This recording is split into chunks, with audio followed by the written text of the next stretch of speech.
am so excited to be here with Tenille Arts. Girl, you are crushing it. Thank you. Okay, we're going to start from the beginning. Give me a little intro. Somebody Like That. You made history when you put that song out. What year was that? 2020 or 2019, I guess, when it came out, but everything kind of happened 2020 and 2021. Okay, so this has been happening like since the pandemic kind of was a good thing for your music career. It was great, but it looked very different than So you released your first big song in the pandemic. Okay, and Somebody Like That went on to make history as the first and still only #1 country song written, produced, and performed entirely by women. Yeah. Who's your woman producer? Alex Klein. Oh. Yeah, she's amazing, and she's kind of all over my stuff. But yeah, was great. that intentional, or do you just gravitate towards working with women? I mean, that kind of like started me really working with a lot of women, because I always, felt more comfortable sharing stories and things with other women in the room. And so it just kind of naturally happened. And even when we released that song, like I had no idea that an all-female team hadn't done that before. I guess I just assumed. But yeah, when we found out, I think we were like top 20, and they said, I don't think anybody's been higher than 20 with us. Does that mean all women musicians too? No, not women musicians, but Alex did play on a lot of it as well. So, yeah. That's so awesome. Mm-hmm. So that kind of set the tone. So that came out, and then you instantly made history. Did you know you're making history? Tell me how you got going, because you're from Canada. Yeah. How'd you get on your big journey? Oh my gosh. Well, I was actually found on my YouTube channel when I was like 14, 15 years old. Is that when you were singing Blue, LeAnn Rimes? I was singing Blue, but that started even earlier than that. I was always like out singing at talent competitions and things like that. I think I did my first performance at like 8 years old, and then started competing with the song Blue. And but I started putting up covers. I had a really good friend of mine in elementary school and middle school, and she was like, you need to put out, like, your YouTube's a big thing, it's happening. Justin Bieber was discovered on YouTube. You need to put like your stuff on and YouTube. You were actually discovered on YouTube. Basically, yeah. You're one of those like dream come true viral situations where it happened. I mean, what was so interesting about it is like it didn't go viral. It wasn't like a situation like that. It was something where I think it was the cover of Taylor Swift 15 that I had posted, and a manager here in Nashville found it and was looking for a duo partner for someone else that he was working with. And he literally got my parents' like landline phone number somehow and called and was like, hey. Those landlines, like, what this generation will never know. No, they will never understand the random call from Nashville coming through on the landline. And my parents were like, okay, we don't know anything about this, but I had set my sights on Nashville because I learned, Shania Twain went to Nashville. I need to go to Nashville. She was she your big Canadian idol? Her. Yeah. Well, who didn't love Shania Twain? Right. But she she's from Canada and like crushed it. Yeah, like she really most of her stuff started happening in Nashville. And so I was like, I had seen Canadian country artists and I love that whole scene, but I just for some reason really was really drawn to Nashville. So when we got that phone call, I was like, oh yeah, absolutely. So the manager found you on YouTube and basically was like, can you please come and duet? Who was the duet with? Yeah, her name was Taylor. And Swift? No.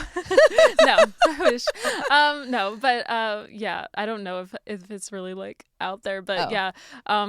So she. Did you come to town and do it? I came to town. My dad was a little skeptical. My mom was like, okay, like we'll see, what's up. And so and how old were you? I was 15. 15, okay. Yeah, and so our parents like talked, I guess, and they were like, oh yeah, come down, you can stay at our place and all that stuff. At Taylor's place? So at Taylor's house. Was she also 15? Yes. So yeah. That's cute. Yeah, so we were both like, I honestly, looking at it now, I'm like, we were kind of like Maddie and Tay before Maddie and Tay happened. Like same thing, like both of us with guitars, and we played all that. And so we really just kind of dove into it and were signed and did all these things together. Wait, y'all were signed as a duo? Mm-hmm. Oh. They were looking for a duo to sign, not just a duet. Yeah. Oh, yeah. Okay. So it was like a thing. Yep. Where were y'all signed to? It was Art House Entertainment. So have anything to do with your name? No. Okay. But yeah, I know. Like a lot of people are like, wait, is your last name real? I'm like, yeah. Was that a good experience for you? Like parts of it were, yeah, for sure. Like I learned a lot about the industry, and it didn't work out just There's a lot. I mean, put two 15-year-olds gosh. together and try to make that work. Put anyone together. I was in Yeah. a trio for many years as an adult and struggled. Yeah. Like, and they were some of my best friends. And it's like being married, but then also when you're 15, you're learning the music industry, you're learning yourself, you're a teenager.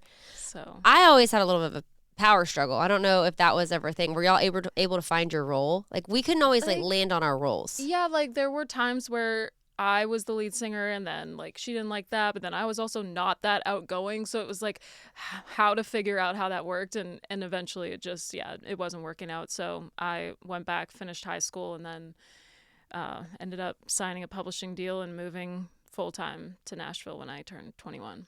So it probably was a good introduction into Nashville. Did you meet a lot of people during that time? Yeah, I met a lot of people, and I like, honestly, it's a blur, but I did write with a lot of people, and that's when I started co-writing, which was really cool. But it was like big rooms to be in as a 15-year-old. Oh my gosh. And to like, that was my first experience co-writing. So yeah, I'm like, okay, I've got 15 years of co-writing under my belt now, so I'm glad I started early. Who were some of your first big writes? Cara Diaguardi was No one of way. them. Yeah. For everyone listening, she was like a judge on American Idol. She's like written massive songs. Yeah, she was a huge part of like all of that. So yeah. So she's a big part of your journey? Yeah, I didn't realize we were going into all of this today, but yes. You don't know about my podcast, do you? I mean, we go all the way down to the bottom of the well. Yeah, I mean, that was a huge part of it. You know, that was definitely like that was the thing that made me realize, oh, I can do this in Nashville. And so, yeah, she was a big part of it. And honestly, my mom has a whole list of everybody that I wrote with, and I'm like, yeah, I don't really go back and reminisce on that often. You don't? But no. You just rather leave it behind? Yeah. I'm like... Is there a reason? It's just... Not really. It's just like who I was at 15. I'm like, I'm sure... I bet they wouldn't even remember. You know what I mean? Like, when I think about some of those writers, big-time writers writing with like these little 15-year-olds, like, I don't know if they would remember either. Well, you're kind of hard to forget. I don't know. They might remember it now, but yeah. Okay, so then you kind of have that first experience into Nashville. Mm-hmm.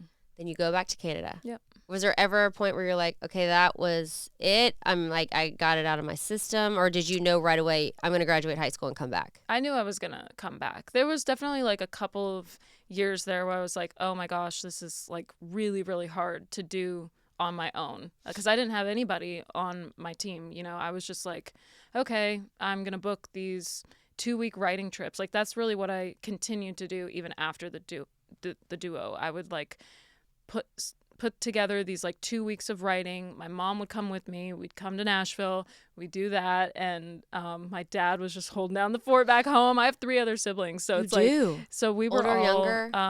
I'm the second youngest. So yeah, there was a lot going on. So your parents really sacrificed. They did for all of us. They really believed in their kids. Yeah. We all took very different paths, and it was, I mean, even now looking back, I'm like, wow, my parents were very like supportive, but we all were pretty like into what we were into and really went all in on it. So they're just like running. What were some of your other siblings into? My brother was really into sports, and then he was really into school, and then my older sister married a guy in the military. She was moving around and also in school, and my little sister was into dance and acting and all that kind of stuff. Now she's in the social media world. Like she's done a lot of stuff too, so we just kind of... Yeah. Okay, what is the secret to a family raising such outgoing, amazing kids? Honestly, I don't know. Like when I think back on it, I'm like, I really think a lot of it had to do with growing up. We have a wheat farm, and my grandpa, like just watching the way that they worked and how they started literally with nothing and like built this farm, and they were able to support themselves, and then also, you know, just have been really great to us, and to watch my dad work 2 jobs. I mean, when he wasn't working his normal job, his time off was farming. And so it was just like, that was kind of our world, and everybody really went all in on everything. And my mom was a stay-at-home mom. She worked up until my older brher was born. And then she work in the wheat field? No, she was a lab tech. So she's a genius. Yep. What is she lab teching? I don't know, whatever they do in the hospital where they take, I don't know. Honestly, yeah, that's So she's a little baddie. She did all the things, and then she was a stay-at-home mom for us, and just like my mom's vehicle literally had a license plate on it that said "Mom's Taxi," and like everybody That's knew true. it was like, here comes the Arts family, because we were into everything. Like we were either at the rink or at the dance studio, like hockey and oh yeah. I played hockey for 1 year. I went from like I would literally strut my way into the rink in my like tutu from ballet, being like, now I play hockey. And I was just, I tried a lot of things. That's so awesome. Yeah. What was it like growing up in Canada? I mean, it's beautiful. It's beautiful. Anytime I go home, it really feels like a breath of fresh air. Like, I went home this summer and just like eating every day from a giant garden and just like going out, to the farm. And we also have like a house in the small town where I'm from. And how do you say it? It's Weyburn. It's like Saskatchewan. Saskatchewan. Yeah. I love that. Yeah. So Saskatchewan. Was it a pretty small town? I mean, 10,000 people. Okay. So you kind of know most people. Yeah. You kind of know most people. And then, but yeah, I kind of just, it was great. It was really cold though. Obviously the winters were like, okay. So it was kind of nice to have music, because it's like, you didn't have to go anywhere most of the time. Did anyone else do music in your family? Everybody kind of did music, but it wasn't like nobody chose it as their thing. Like, I really feel like once we each of us like chose our thing, we kind of stayed out of each other's lanes. Okay. Yeah, like when I realized my sister was like a way better dancer than me, I was like, okay, please take that, because like I just look pathetic next to you. So y'all didn't have like, was there a lot of competition as siblings, or did y'all pretty much? I mean, they might say differently. I don't know. I mean, I feel like I was competitive about everything, but well, you also are like the third to youngest. Second youngest. Yeah. Yeah. So, I don't know. I mean, I feel like we all just had our thing, but we were definitely like competitive with each other, and they were all very sporty and like smart in school, and I was like the creative one. So, yeah. Okay, so you decided to move back to Nashville. Mm-hmm. Did you move back by yourself? Yeah. Oof. Was that scary? Terrifying. Like, I didn't think it was going to be that bad. And then, like, I got all situated in my apartment, and my mom stayed. I think she stayed for like a week or two. This is 2020? This was 2015. Oh, okay. Yeah. So you were here 5 years before you got your first big break. Mm-hmm. Okay. So I moved into my apartment, and I just remember, like, thinking, oh, no big deal. Like, I'm totally fine. Like, I know where the grocery store is. Like, I'm good. And I dropped my mom off at the airport, and like I've never felt that like instant just like wave of emotion. I started bawling. Like I couldn't keep it together. My mom's crying. We're both just like losing our minds. And I got back to my apartment, and I just sat there. I was like, oh my gosh, like I'm really alone now. Like I am like here, and everybody that I love is like a whole country away. And that was when it really... Well, that hit hard. Did you have any leads for like jobs or publishing deals at that time? Well, Did you have a publishing deal? I had the publishing deal. So you had a deal in place. Yeah. Okay. So to like get my visa and to get all of that stuff because you have to have a working visa. Yeah. So I had kind of gone through that whole process, and like that's really why it took so long. Like I wanted to move like right after high school. I was like, I'm out of here. And then it just took a while to get some of those 2-week writing trips. Just that was kind of what I was going off of, and hoping that like people wanted to work with me. And so when I got that first publishing deal and got that offer, then it takes time too to get all of those ducks in a row, and then to get my visa. So it was like, a couple years in the works just to actually move down here. So do you have to how does the visa work? Do you have to keep renewing the visa? Is that a process all the time? Yeah, it was. So like everybody that I knew kind of had different, like there's different ways to get your visa. Mine was through a publishing deal. So, yearly when it was renewed, I would also renew my visa, and I continued doing that until I was able to apply for a green card. So it was kind of just like this ongoing thing of like, okay, I hope I'm here next year, Right. Yeah. That adds a layer of intrigue to the plot. No, I know, like when I talk to like other Canadians, because it's like we find each other here for some reason. We just like gravitate towards each other. Carolyn Dawn Johnson Canadian? Yeah. Mm-hmm. Okay. Yep. I love her. I know, like for real, we all just kind of find each other in these different ways. Like and a Canadian meetup group. I mean, honestly, You should make so one. there was this like random guy that put together these they were kind of just like little showcases, and it was called the Canadian Standoff, and we would all just like show up. I met a lot of friends there. I don't think they do it anymore, but yeah, we would meet each other and talk about our visas and like how we got here, and Probably give each other some tips too. Oh yeah, and like everybody that's still here that I met in those early days, like we talk about it, and it's like, I mean, they're all super successful, and it's like, I think it's that added layer of, oh yeah, we don't just move from another state, like we are like bringing our whole lives to another country, and like what that entails, you really have to like go all in and go for it. And the pressure of keeping the job going, because if you don't have a job happening, you lose your work visa in the beginning, right? And it has to be like all in music. So like if your visa's for music, you have to like be working in music. So it's not like you can just go like work at Starbucks. Like, no, you have to be in music. So okay, so the pressure is on. Yeah, that's what I mean. It's like I feel like everybody's like, oh, okay, we got to make this work. You know. So okay, so then here comes somebody like that in 2020.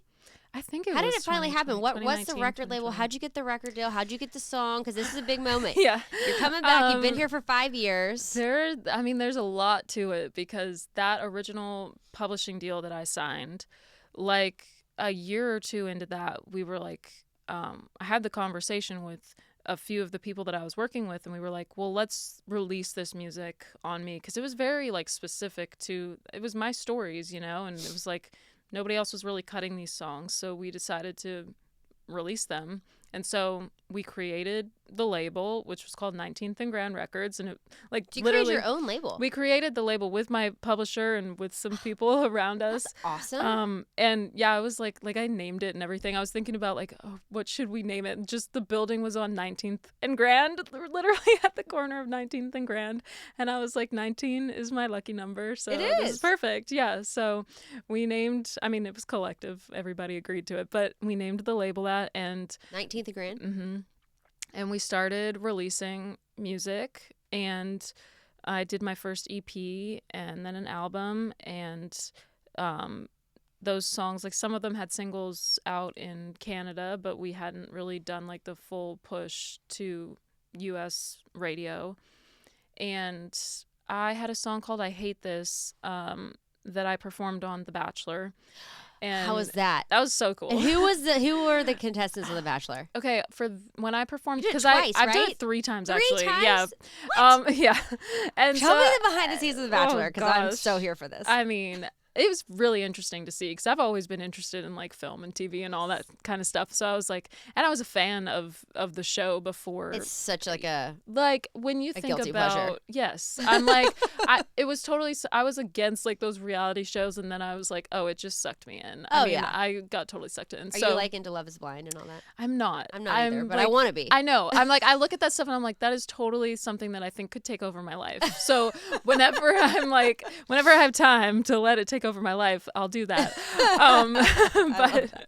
But The Bachelor was really, really cool. I mean, they were great to me. And you think about like how big of an opportunity that is. Was it like when they were just the two of them slow dancing, and it's just you singing and it's them dancing, and it's like, this is so awkward, but like awesome. I know, honestly, like when I think about that, the first time I performed on the show, it was a song called Moment of Weakness. And it's your original song. Yeah. So that's a huge, that was really cool. Huge. Millions of people are seeing you, and that was a good way to break people. I feel like they did that a lot more back in the day. Yeah, they did that. Like that was not back in the day, but back like before TikTok. Yeah, like I had seen a few other artists do that, and that's why I was like, oh my gosh, if that could ever happen. And my manager made it happen. And okay, good manager. Yeah, and so I basically, like, it was a song from my catalog. It wasn't even a song that was out, but I was like, this sounds like something that might have been like written for the show. And so the first performance was like just straight up, they walked in and they're slow dancing in front of you and kissing. And they always do a big makeout session and you try not to look at it. Yeah, for real. I was like, where do I look? And then once we did, because we did like, I think there was like a train or something, and we did like a couple of takes, and because the audio was also all recorded like live. And so I remember being like, well, where do I look? Because like the first take, I was just looking at them. Like I was just staring at them and they were making out. And so I'm like, do I kind of like look the same general direction? They're like, yeah. And so I'm just like, cheer them on. just watch them make out. Is okay. that so awkward? So yes, I mean, like I feel like the whole situation situation's awkward. for like, I don't know if I could do that. Just like be like that on a show. Like kudos I don't think to I those could. people. Well, and I was such a terrible dater. I was always like kind of, you have to prove to me you like me. So I would have never been able to like to prove to someone that I liked them, especially Yeah. like begging for them with all the other girls. Yeah. See, Oh. I'm kind of different. I'm like, we don't have to get into Oh, I that. wanna hear it, yes. No, I mean, I'm very much like, oh, if I see something that I like, I'm like, okay, I'm going to go. You'll go for for it. You're I'm not scared? I think I have always been the one to go up to somebody. Like, I was trying to think of, like, has anybody ever come up to me? And either they have and I've been, like, totally, like, oblivious to it, which I think is true in my current relationship because I think he knew. I'm still trying to get to the bottom of that. I think he knew who I was before we... He was a fan. Yeah.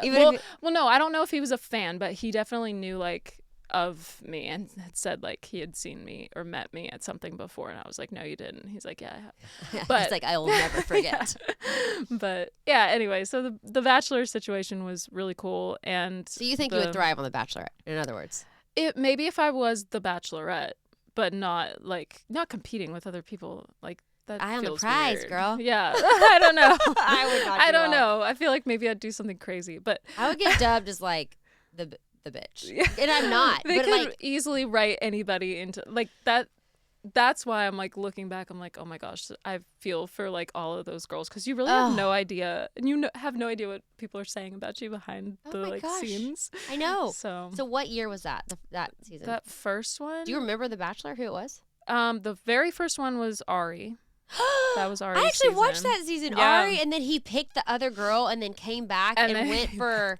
Whatever her, which I mean, I think like I made the right follow choice. everybody that I like performed on the show for, and yeah, I mean they look like they're thriving. On their they fourth have kid. like four kids. Yeah. Oh so yeah, that one was a scandal. But okay, that wasn't the first time that like somebody came back and ended up with like somebody different. But yeah, so Ari, and then the time where I performed I Hate This, and that was the one that like really took off. Okay.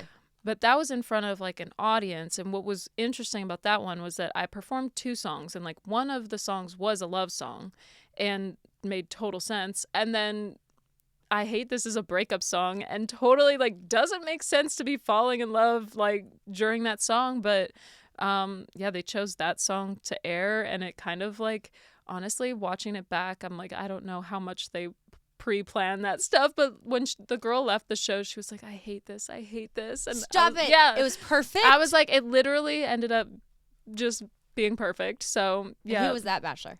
That was Colton. Yeah. Wait, the one who jumped the fence and now is gay? Yes. Gosh, you've had some legendary Bachelor Epic, experiences. right? Yes. I Yeah. mean, he's had a big story. That Yeah. one, I watched these seasons. That was I'm sure I was Colton. watching you, being Yeah. like, who's that angel singing I Hate This? Mm-hmm. That's you. It's me. That was really cool though. Okay, And that was so- like the one that popped off. And That then was a legendary season too. It was. And then when I performed Somebody Like That on the show, I think it was like the first episode of Pilot Pete.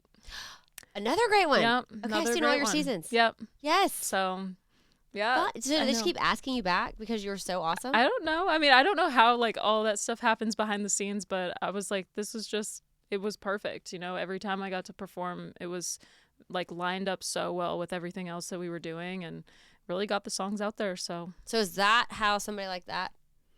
I don't know. Number one? I'm trying to think of like exactly the timeline of when the song came out versus like where it was on the charts. Like, but it wasn't why we chose that song as the single. Because I remember the day we wrote that song, I had a day of demo that I was listening to in the car, and I sent it to the entire team. I was like, I think this is like really special. I think felt this it? is, oh yeah. Like I was like, this feels different. This feels like exactly what I wanted to be like the first really big push. So yeah, we went for it.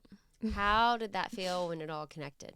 I mean, amazing. It was honestly, I didn't know what to expect. I was like celebrating every little milestone. That's the way to do it. Because yeah, I mean, I had no idea what was going to come of it, and throughout that single, we started working with Reviver. We signed with Reviver, and so that all kind of like happening behind the scenes, like lots was happening while that song was climbing that like I bet people have no idea. Like and what? I mean, I can't even remember everything, but I just remember there being like these moments of, oh my gosh, are we gonna lose the single? And like it was just kind of that like constant feeling up, like even up to the very last day. Like I was already crying thinking like, okay, like obviously number 2 is amazing, but when you're so close to but number we one, were so close, and I knew that like for me and the girls, like this was just like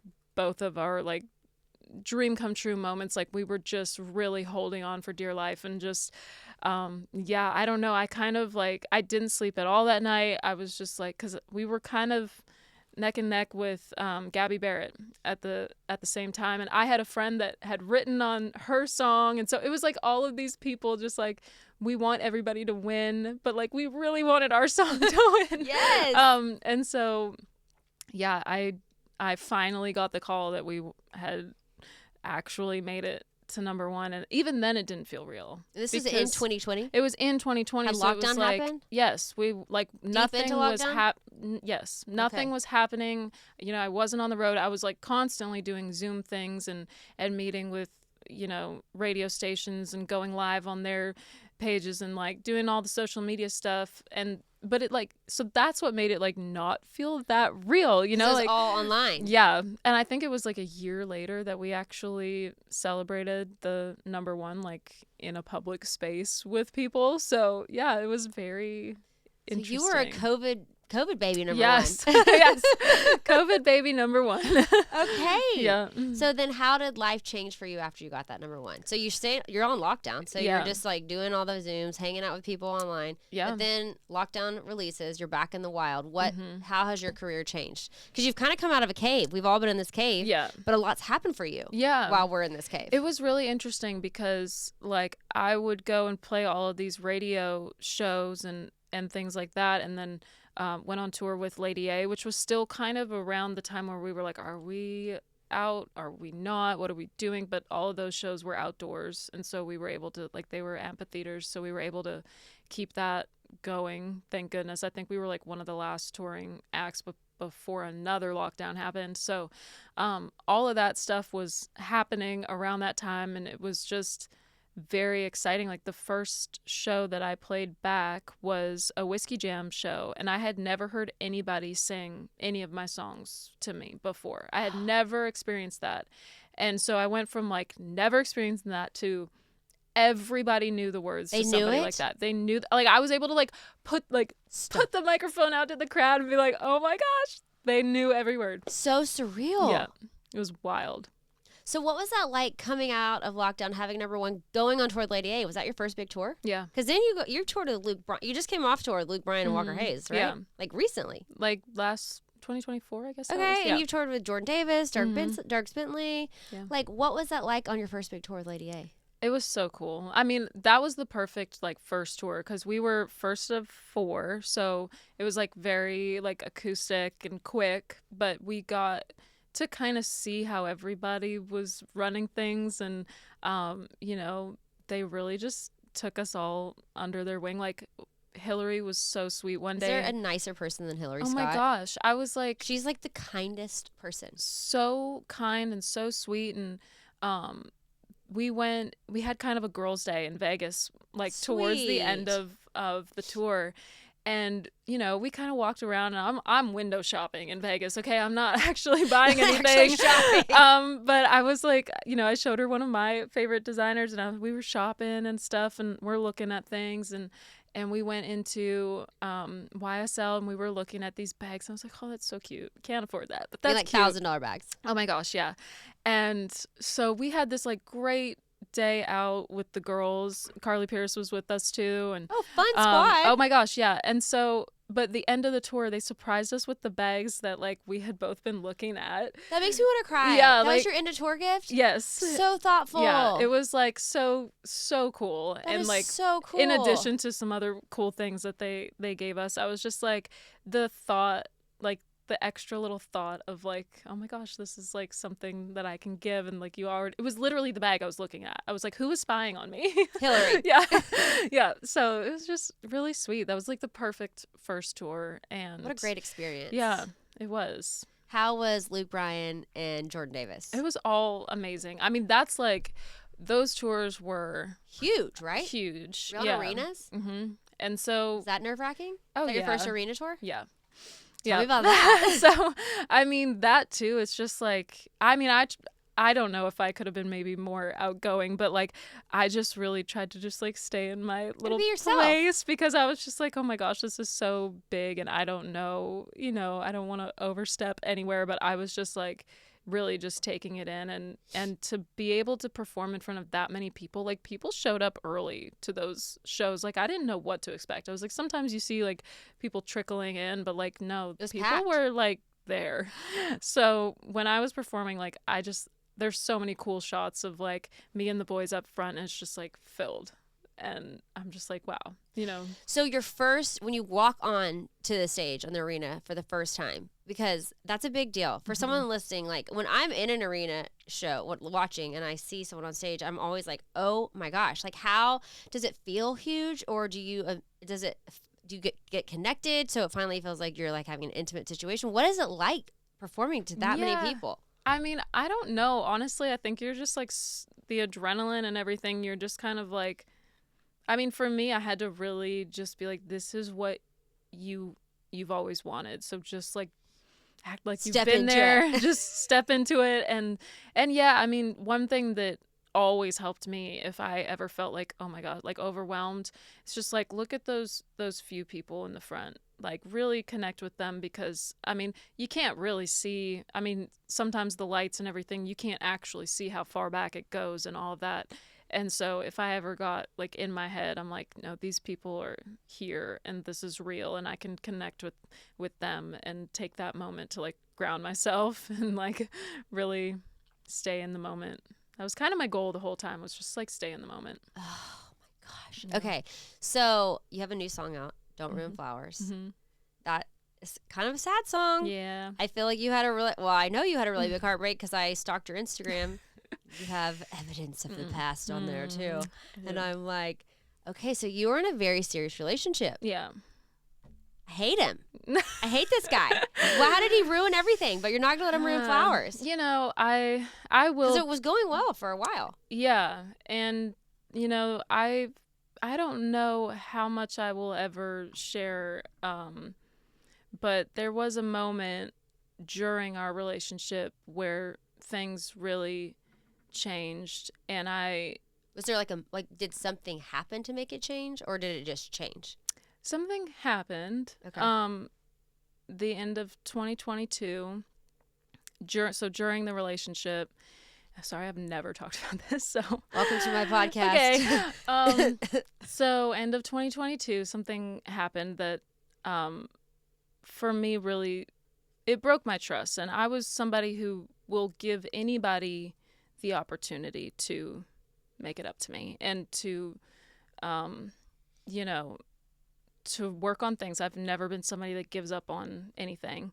And unfortunately, like, I really felt like my mental health, my physical health, everything kind of suffered because I didn't tell anybody. I didn't open up to anybody. I really kind of just held it in for a Was your trust able to be restored, or after that were you like, okay? No, and I also don't really feel like I was in a good place to even accept any type of, like, I don't know. I just think it had become so toxic for me as, like... So the relationship in general had kind of been moving in this direction. Yeah. And then there was a breaking point. Yeah, although I honestly didn't really see the exact moment coming because I just kind of thought, oh, like, I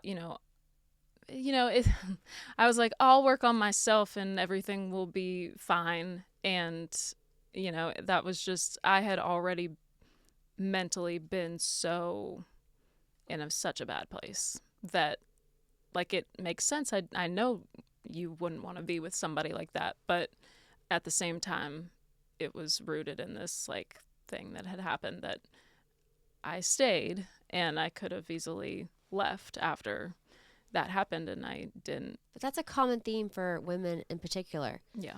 Why do you think you stayed? Because so many people do. When they know they should leave, is it the fear of like you love this person, the hope that they're going to come around? Like you've invested so much of yourself into them. You see the potential. And it was a public relationship. You know what I mean? Like people, my fans had also like connected this thing, and I don't know. I didn't know what to really say about it or how to, without making everything explode. Like I didn't know how to deal with that situation, and I probably didn't deal with it well. How did you finally decide it was time to exit the relationship? I didn't. He did. So he did it for you. Mm-hmm. Oh my gosh. Yep. So that is another blow to the heart. Yeah. So you wanted to leave deep in your heart. Yeah. But didn't, and then he leaves. What was so interesting was like I think I knew, because the entire album, to be honest, was breakup songs. And like I joked, I was like, haha, mate, like writing all these breakup songs. But you're together. But we were together. And then it like, after the fact, I'm like, oh my gosh, like I really think I was like in my head already, like talking about this without talking about it. Because like I said, I didn't share any details with people. You know, and still to this day, like really only my close family knows exactly what happened. And it's real when your dad knows, you know. Oh. Yeah. How were your parents through all this? I mean, I think they were just worried about me, you know. You're their baby. Yeah. Oh. Yeah. You wrote a song on that last album. Is it it's a pretty, what is it? It's called something. Wait, what is it called? Am I Pretty? No. Yes. Dying to be pretty? Dying to be pretty. Oh, yeah. And I was reading those lyrics and I was like, oh, was that part of that season? Yeah. That broke my heart. I mean, those lyrics are so Yeah. intense. Sorry, I didn't know the name right off the top of my head. No. I mean, yeah, there was like a lot going. When I say like mentally not in a good place, that was part of it. And it was like I was trying so hard to write about those things without like openly saying like I'm struggling with these things. And so that was one of the songs, and it was funny because prior to that, I also had a song called That's My Friend You're Talking About. And it kind of touches on the same topic of like, how dare you say that about, you know, yourself in the mirror. And yeah. Oh, that's my friend you're talking about, like me. Yeah. And so I was kind of like projecting that, but not really taking any of my own advice. And so the song, yeah, Dying to Be Pretty, it's like so many of those songs were like tempo driven, but the lyrics are really sad. Like that entire album is pretty sad. And so you were really wrestling. Yeah. With some hard feelings in that album. Yeah. It was a very tough time. Yeah. Not super, just when I think back on, you know, some of that stuff, like definitely like eating disorder and then like drinking and then, you know, also on antidepressants and like all of these things. And I'm just like, there was no way for me to be very like clear headed. And then to be broken up with and then also, you know, have details on, like, you want to scream to the world, like, this is why I'm like this. This is what happened. And then you kind of just have to be like, but what's the point? Like, I really just wanted to get back to my old self. And part of that was letting go of that. And just rather than like making it this big thing, I really wanted to deal with it myself and lean on the people that were really close to me. So, yeah, thankfully. When you've been done wrong and unjust and betrayed, it's really hard to not want to scream that out loud. You want to. Yeah, and you want to make the other person pay.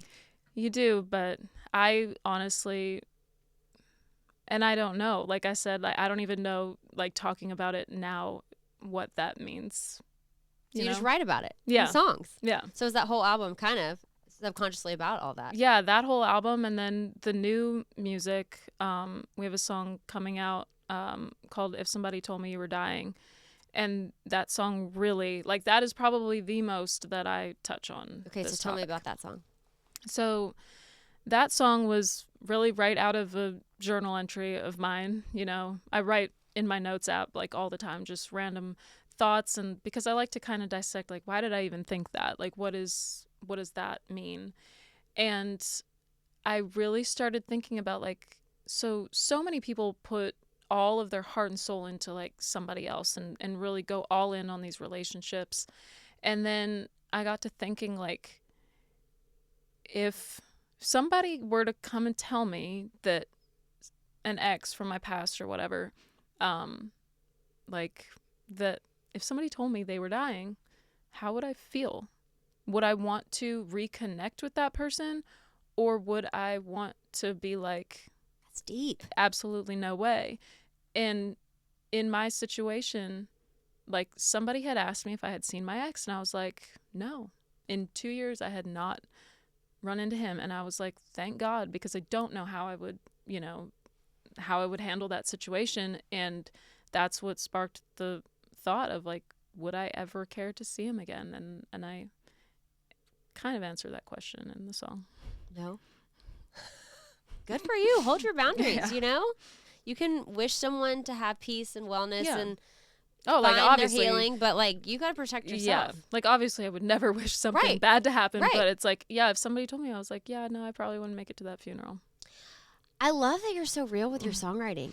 I mean, I think that's probably why the fans are connecting with you so much, because you're really going there. Well, it's terrifying, but I bet. But it really is. Like, I don't know how else to say it, and I just felt like anything else that, if I were to say anything else about it, it wouldn't be true, and it'd be hard to share that. And then you just like, we wouldn't even get to know who you are. Yeah. I appreciate artists like you, because I'm like, I really know, I get a glimpse into who you are. I can really connect with you. I feel your stories, and then I can relate, you know? Yeah. Because it's like, oh, that is so real.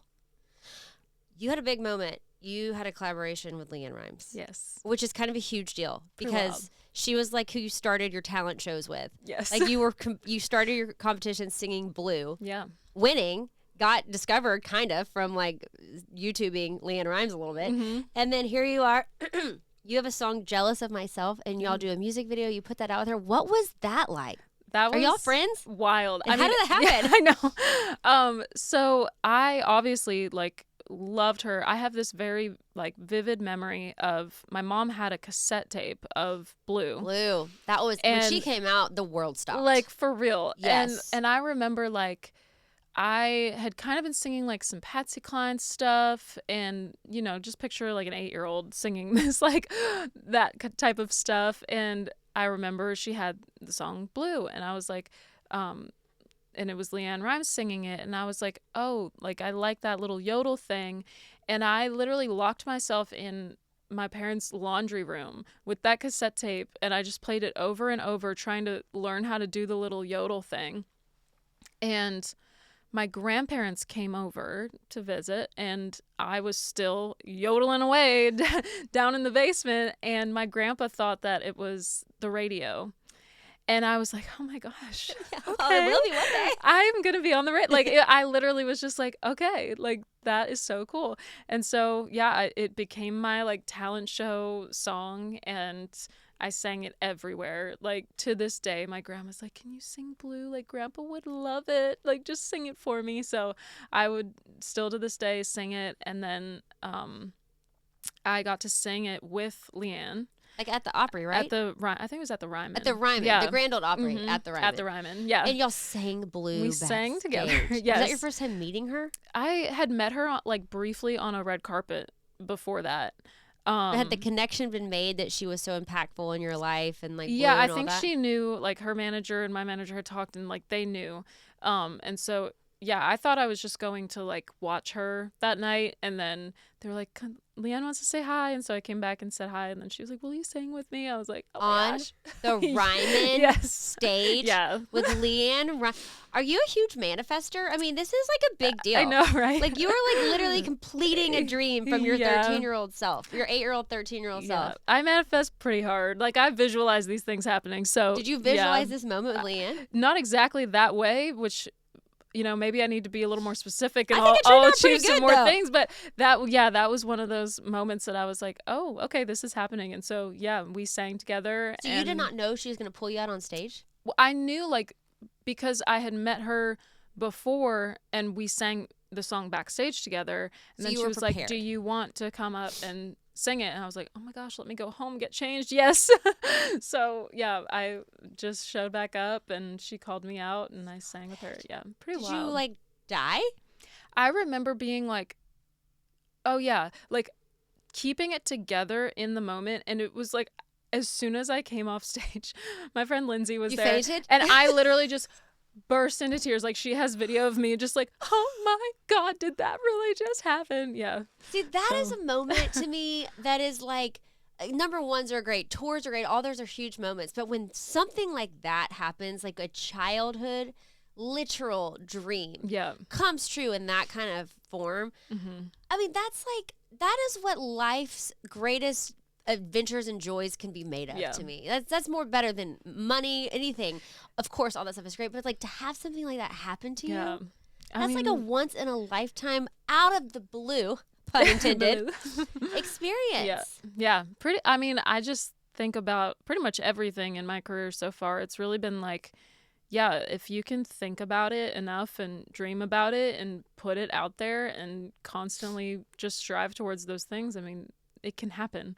And people like want those things to happen for you, which is one of the even cooler things. It's like, oh, they see my dreams and they're like, yeah, let's make that dream happen.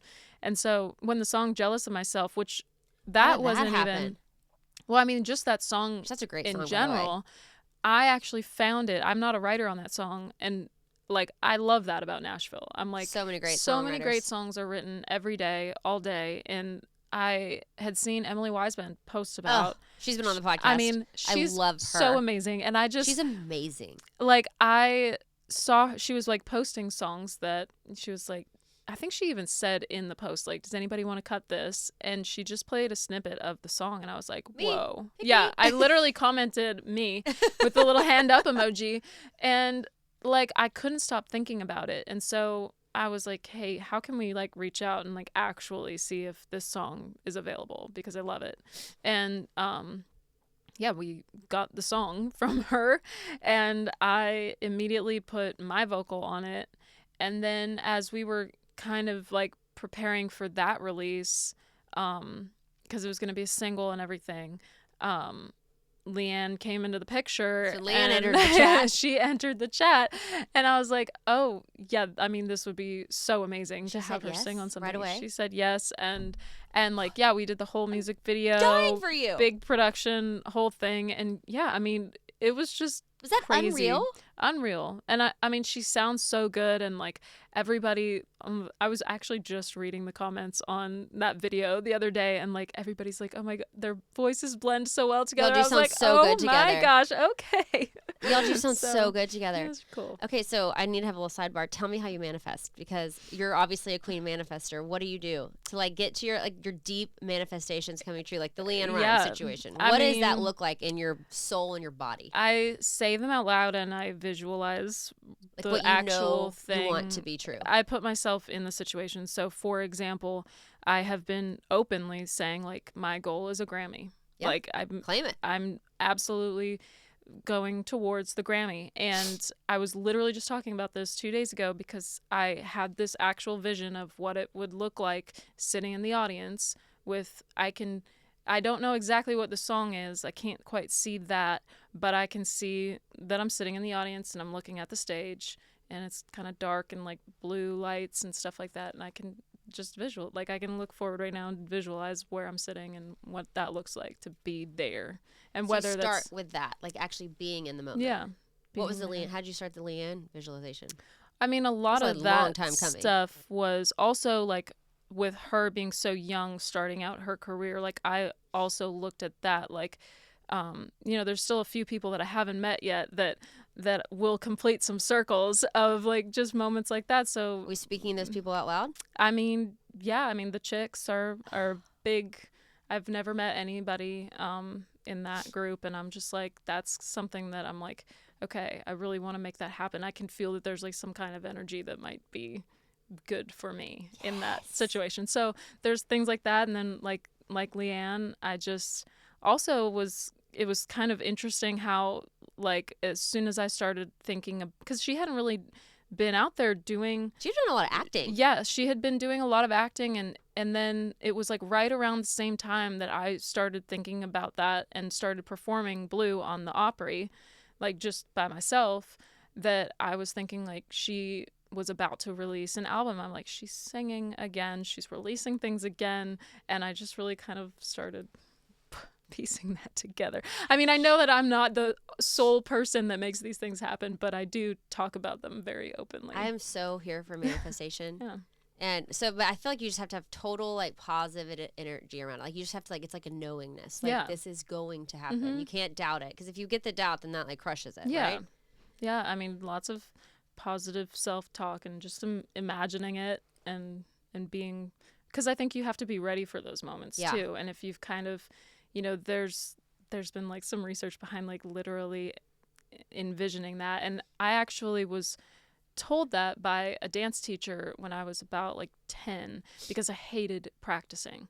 And she was like, it's close to physically practicing if you sit there and visualize your whole dance. And that's how I kind of started like visualizing things like that, like just I'm blanking. Practicing. Why am I blanking? Sean, she won the gold medalist for the Olympics. I cannot remember. She's like, I've been friends with her for I have rocks in my brain.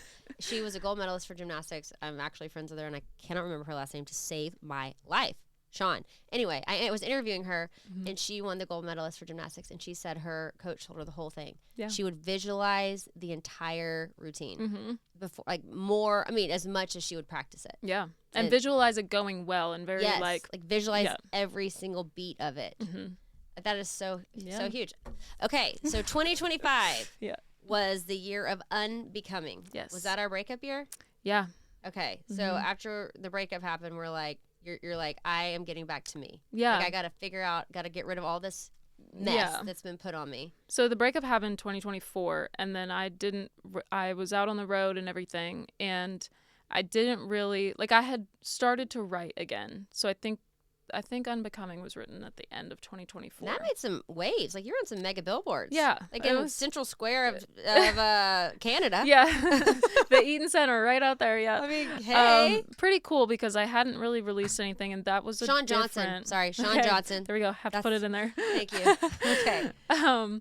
But, yeah, I mean, that song in particular was kind of different because even the last album, sonically, I had kind of gone, like, I was really thinking like 80s, like mixing the pop, mixing these like sad, like we were like crying in the club, okay? But it was like country pop. And going into 2025, I didn't really know like what direction I wanted to go musically, but the part of, we talk about the breakup, but beyond that, I felt like I really had a lot of unlearning to do, a lot of things that had been put on me that I was like, whoa, I don't even agree with that, and I don't want to be seen as that because that's not who I am deep down. How did you start identifying what you wanted to take off of you?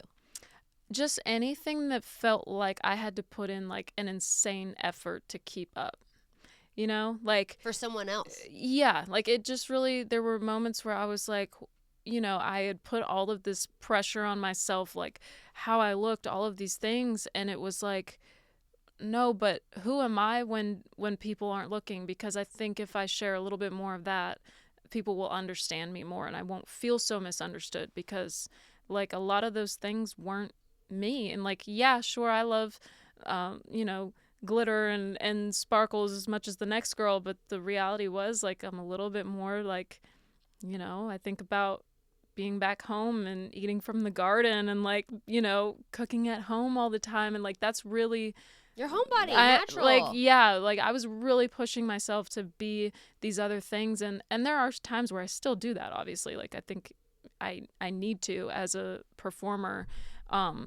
But it was really a lot of those things I needed to just kind of get back to like, who am I and what do I believe in and what do I stand for and how do I want to handle these situations that come up where, as a woman, if something happens to me, what do I how do I stand up for myself, and what does that look like for me and my story? Does that mean shouting it from the rooftops, or does it mean working on myself and figuring out if I can move past that without, blowing up people's lives, And so I really did a deep dive on that, and just started to think about my life, and it really all came out in that song. And I think that song was actually written at the beginning of my unbecoming journey. So what were some key things you've learned about yourself and landed on after unbecoming? Because I know that journey well. I have been unbecoming. I've been trying to unbecome for I feel like 20 years in all honesty, but really kicked into high gear in the past 5. Yeah, I think it was for me a lot of the outside pressures and this person that I was for people, it just wasn't me, and it was spilling over into my personal life as well. And I just wanted people to understand who I was, and that when I say things, I mean it, and that I can stand behind what I say, and that I'm not going to be pushed around. I don't, allow people to speak to me in ways that just anything in my life that wasn't serving me. And then maybe not scared to say no about things now? Because in the beginning, it's hard to say no when you're trying to get every opportunity. You think everything is so important. And your last chance, if you don't do it, you'll never have another opportunity. Yeah. And the reality was that leads to burnout for a lot of artists, and it leads to, oh my gosh, you don't even know where you are sometimes, and you're just your personal relationships fail. And that's just, I am somebody who loves to reach out to people and talk to people and have real conversations. If there was one thing that I did, it was I started oversharing in every writing room that I was in. It was no, this is what I'm going to sing about now. And if people don't get it, then they've never really known me, and that's okay. I'm okay with letting that. Because you want to, moving forward, you're I'm not going to be a facade of myself. Yeah. It's going to be me. It's but you not probably sustainable. Didn't even know. That's the thing. You don't even know all these things are getting put on you. Yeah. Especially in your 20s, because you said you're 30 right now. Yeah. You don't even know, because you start with all the pressures. There's so many pressures everywhere, and they just pile up. It's lens upon lens upon lens, and layer upon layer. Yeah. And you don't even know it's layering up. You have no clue. And then all of a sudden you're like Joey and Friends, and he has on 17,000 jackets. Yeah. And you're like, how did I get all these jackets on? Yeah. They're not mine. I know. Yeah. Was there one thing that you felt you overall unlearned about yourself? Oh God. Yes, I've been an emotional wreck my entire life. That's why I started this podcast, because I was these people out there in the world have figured life out. Yeah. And I need to talk to them, because I don't know anything. And then you know what I actually started learning? Was no one knows. And everyone is on a journey. Yeah. And everyone has all sorts of things they've had to go through. Yeah. And a lot of people have big childhood traumas. Then if you don't have childhood trauma, you're going to hit it in your adulthood. Everyone is going to hit traumatic events that completely crash the plane. Yep. And then you have to find the pieces and rebuild yourself. And it made me feel, this podcast has made me feel not alone, but I still didn't have self-worth. And I still didn't feel like I was worthy. And I still feel like everyone else was way more worthy than me. And I was a fraud and a facade, and I didn't have anything to offer the world. I don't know why I felt that way. I felt that way for so long. And then I had my daughter. My daughter was the catalyst that sent me on my journey. And I was like, no way am I not going to be worthy. Yeah. I'm not going to look in the mirror. I mean, it makes me cry every time, because I'm not going to look in the mirror and not love myself and feel worthy when I'm raising a daughter who all I want is for her to feel worthy. So I just went hard at it, and I was like, what is wrong with what is broken in here? Yeah. And it's a hard journey to go on. It is. But I realized I was an absolute people pleaser, and I was codependent with the entire world. Yeah. I really was, I went to all these life courses and classes, and found out I was a high functioning codependent, which means I walk into a room and I want to make sure every single person in that room loves me. That is so insane. It's an impossible task. Impossible. And if someone had a bad feeling about me or didn't like me, I would forever ruminate about it, try to I would never do anything to make someone have a bad feeling about me, but if I thought they did, then I spend my life trying to please them and become the version of myself that I would think would make them happy, which is insanity. Yeah. But I feel like a lot of people do that and they don't even know they're doing it. Oh, yeah. And it's exhausting. And for what? These people don't care about me. I know. Ultimately, they it's don't care. so interesting. Like, I know there's like a few things that I've heard along the way of like, nobody's like thinking about you. Ever. And it's like, yes, some people definitely are, but it like, pop into people's mind. If you work absolutely. with someone, they're thinking about right. you. But like, no one's living what you're going through and hearing your thoughts. And so, yeah, I think letting go of like, however somebody views you, it's like, well, they don't know the whole story. So it's like, that's okay, yes. you know? And so letting go. Well, I'm so happy for you and well, I'm your happy journey. For you. I mean, I'm so you. happy for you. So, okay, your first, Don't Ruin the Flowers is the first song of the new, well, Unbecoming. Mm-hmm. Is that on, wait, Unbecoming is on the last album or is it going to be on this album? It's not on the last album. I'm still trying to figure out exactly if it falls on the album or if it's just if it's a single, but yeah. Okay, so Don't Ruin Flowers. Mm-hmm. That's the beginning of the new yes. Tenille Arts. Mm-hmm. And how are we feeling about this new phase? What are we looking forward to? I mean, just a lot of truth and honesty. And I feel like that song is honestly like it starts a little safe compared to some of what the songs we'll eventually get into on the album. But that song is really about like, again, protecting things that you love and not letting somebody take something precious to you away. And for me, in a past relationship where it was like, oh, there's always flowers, like, oh, it's so sweet, and it's like, if somebody really doesn't have good intentions with giving you those flowers anymore, they're tainted, and that's something that like I no longer wanted in my life. Like, you don't get to apologize with flowers, because, and also just the other side of that is like, that's a constant reminder right there that something wrong happened. Yeah.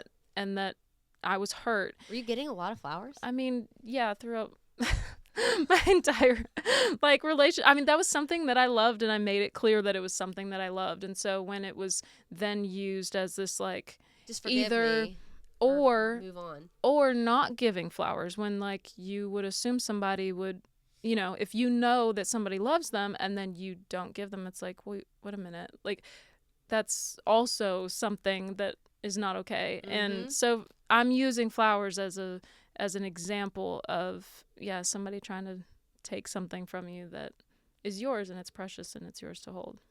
Was it hard to love again? Because now you're in love. Yeah. Hard? No. I'm a pretty, I don't know. I just go all in on things. So it really wasn't difficult for me to be like, once I realized I deserved better, and it didn't take me long at all. Probably jumped on that a little quick, but I was just like, no, I also believe in like, things end for your energy to be open for those new things. And had I not been open to that, I probably would have never found that in the person that I'm with now. So it's like, I think everything happens like that for a reason. I love that. Okay, so tell me what we can be looking forward to, and how to follow along, where to follow up with you. And I mean, I also want to talk about how you went a 5-day trip to Mexico with your mom and it turned to 15 days. Was that awesome? Was that part of the healing journey? That was an unexpected, lovely healing journey. I love that so much. You just love your mom so much. I love her, yeah. And she's been through all of this with me. I mean, like going back to the first trip to Nashville, I mean, she was right there with me, and it was pretty wild. She's been through all of it, and dropping me off and all that stuff. Like, she really has been a huge part of it. So when she was in Mexico for 2 months. Why? And because she's living her best life. Are all the kids out of the house? Yeah, so she's just like going for it. Yeah, actually, my sister, they were building a house, so my sister and her 3 babies were at my mom's house, and so my mom was like, peace out. And so I love this. Your mom is my favorite. Yeah, so she went to Mexico, and she was there. She was like, oh, let me know if you can come visit. And then she kind of asked me, but then didn't. But then she was like, so like one night she was like, so do you think you'll be able to come while I'm here? And I looked at the time that she had talked about, and it was like, I had like 7 days. And so I was like, great, I'll fly out and like have 5 days in Mexico and then be right back. And then the big ice storm was like scheduled to hit the day that my flight was booked. And so it was like the Tuesday or Wednesday of that week. And I was like, I feel like this is like actually going to happen. Like, I think this is going to be just as bad as we think. And like flights won't be going out, whole thing. So I changed my flight to fly out a couple days earlier, missed the entire snowstorm. Well, congratulations. I know, right? Like, I was sitting in Mexico like, oh my gosh, everybody in Nashville. I felt so bad. Yeah, like, but you might as well just live your best life. It was like, what am I going to come back and like maybe have power, maybe not have power? Like, I was just like, okay. And so the more I kept like looking at extending my trip, they were like giving me points back on the airline. So I was like, okay, I'm just going to stay. And I kept staying until I like had to be back for something. Was that such a reset? Oh, yeah. I mean, it was just fun I was still like working on some stuff, but it was just nice to be with your mom to in be Mexico with my mom with in no schedule. Mexico. And she's got like all these friends and they've got all these things that they do. Like they play pickleball every morning. And oh yeah, I was just along for the ride. So it was great. Okay. So where can everyone follow you? Yeah. What can we be looking forward to this year? Is the album coming out? Or are we working on an album? Probably the beginning of next year. Okay, so Don't Ruin Flowers is out, which will be on the album. Yes. That we're working on now. That's going to be very honest. Yes. Okay. And then a song called If Somebody Told Me You Were Dying is also coming out.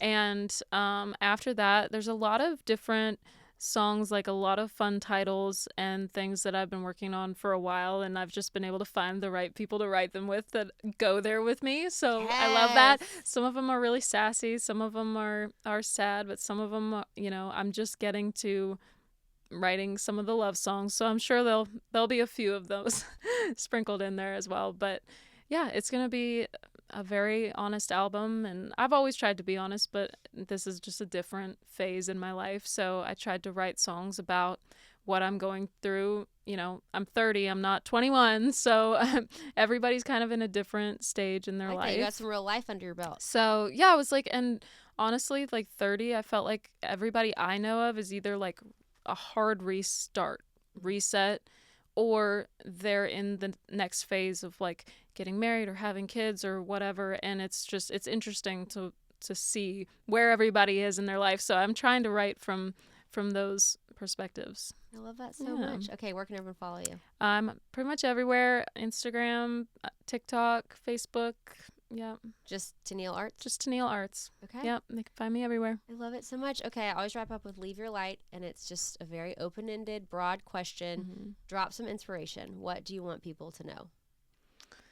Drop some inspiration. That you can literally manifest anything you want in your life, and you can start over tomorrow if you want to. Yes, queen. Okay. Don't Ruin Flowers is out. Tenille Arts, thank you so much for joining me. I loved getting to hear your whole story, and I love that you didn't know we're going to go this deep. So surprise! Here we are. Here we are. This is so fun. Thanks for joining me. Thank you for having me. Bye.